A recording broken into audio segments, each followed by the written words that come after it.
Assalamualaikum warahmatullahi wabarakatuh. Waalaikumsalam warahmatullahi. Nah, kembali lagi bersama saya Ahmad Saifuddin dan juga narasumber saya Bapak Ahmad Jufri. Nah, pada kesempatan hari ini saya ingin mengupas mengenai Hari Raya Idul Adha. Nah, Hari Raya Idul Adha kan itu dilakukan pada bulan Zulhijjah, tepatnya tanggal 10 Zulhijjah. Nah, yang saya tanyakan itu mengenai Zulhijjah yang ada di desa Bapak, Desa Sukoharjo itu kegiatannya itu kalau boleh tahu itu apa aja, Pak? Ya, terima kasih. Ya, hubungannya dengan bulan Zulhijjah lebih-lebih pada tanggal 10 dan 11, 12, 13 atau kita strike. Saya kira hubungannya dengan Zulhijjah yang ada di desa kami atau desa kita ini, Desa Sukoharjo, Dukuh Kambang, itu ya sama saja lah seperti di desa-desa lain, yang mana pada malam harinya, yaitu pada hari raya Adha atau bisa hari raya Kurban, itu pada malam harinya ya kegiatan biasalah, takbiran. Setelah takbiran di musola, di masjid maupun di musola-musola atau di rumah. Tapi biasanya kalau di daerah kami itu takbiran tidak ada takbiran keliling, beda dengan hari raya Idul Fitri. Paginya biasa di masjid maupun di musola, yaitu sholat Idul Adha. Setelah sholat Idul Adha juga di situ ada kegiatan tahlil dan juga ada sedekah, asahan, bacaan. Setelah itu baru ada kegiatan penyembelihan korban. Nah, penyembelihan korban itu di desa kami itu beragam. Ada yang diserahkan di rumahnya Pak Kiai, ada yang disembelih di rumahnya yang berkorban masing-masing, ada juga yang dibentuk kepanitiaan. Kalau di sini ada yang diberikan di rumahnya Pak Kiai biasa atau disembelih.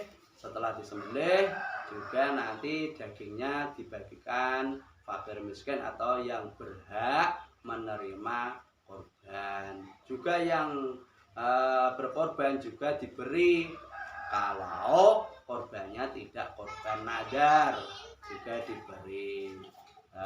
Setelah itu pembagian korban, alhamdulillah nanti dari fakir miskin juga terbagi, ya punya bagian, dan juga yang berkorban, korban sunat juga mendapat bagian. Itu sudah dikerjakan rutinitas. Kalau daerah Dukuh Kambang itu ada yang disembelih di rumahnya masing-masing, ada yang diserahkan Pak Yai. Tetap di situ tetap terkontrol, tidak arogan. Ada yang model di Dukuh Jontro Malang itu ada kepanitiaan.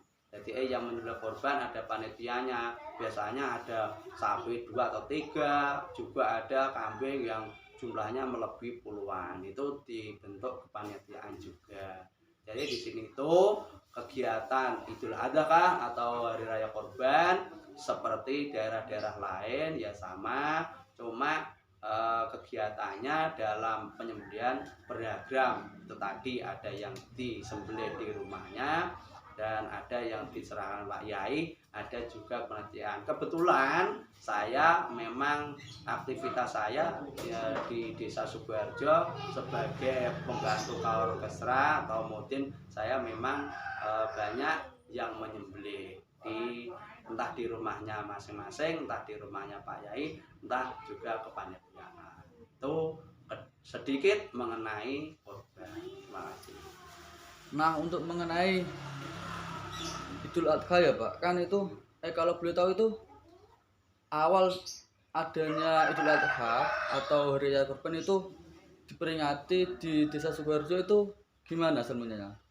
Apakah ikut-ikutan dari desa lain atau gimana gitu maksudnya, Pak? Atau ada yang membawa gitu? Enggak, Mas, itu semua kan ada dasar dari syariat Islam, yaitu Al-Quran, hadis. Al-Qurannya juga diterangkan inna a'toinakal kausar fasholli li rabbika wanhar. Iku dasar utama Quran, hadis, terus di situ peran ulama, peran kiai.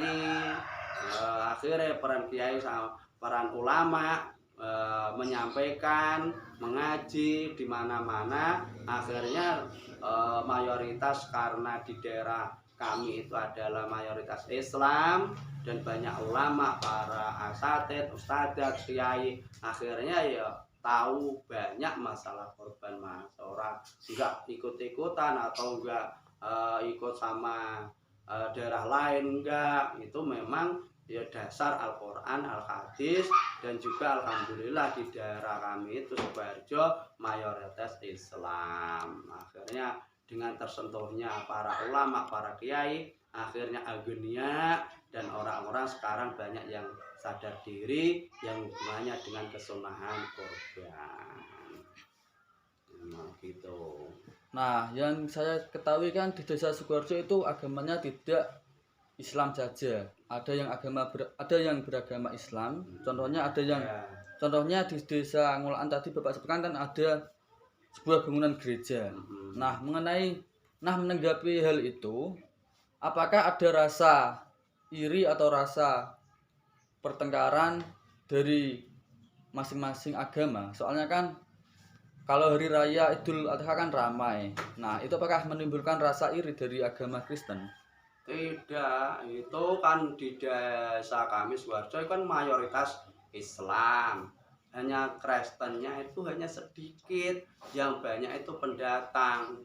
Tidak ada di situ itu hubungannya dengan kepanatikan, tidak ada. Itu sangat secara keluargaan, secara kerukunan sangat bagus sekali, nggak ada iri dengki, nggak ada, sangat kompak sekali. Karena apa? Sini mayoritas Islam. Kristen sendiri yang ada di Ngulaan, di Ngulaan itu hanya sedikit, yang banyak itu pendatang. Ya nggak ada masalah iri dengki, nggak ada. Jadi hubungannya kekeluargaan, silaturahimnya itu kuat sekali, nggak ada, saling menghormati. Nah, cukup sekian tadi ya Pak mengenai masalah Hari Raya Idul Adha. Dari saya kurang lebihnya mohon maaf yang sebesar-besarnya karena sudah mengganggu waktu istirahat Bapak. Enggak, saya lebih senang kalau ditanya. Ya, silakan. Nah, nantikan lagi video-video selanjutnya ya. Wabillahi taufiq wal hidayah. Wassalamualaikum warahmatullahi wabarakatuh.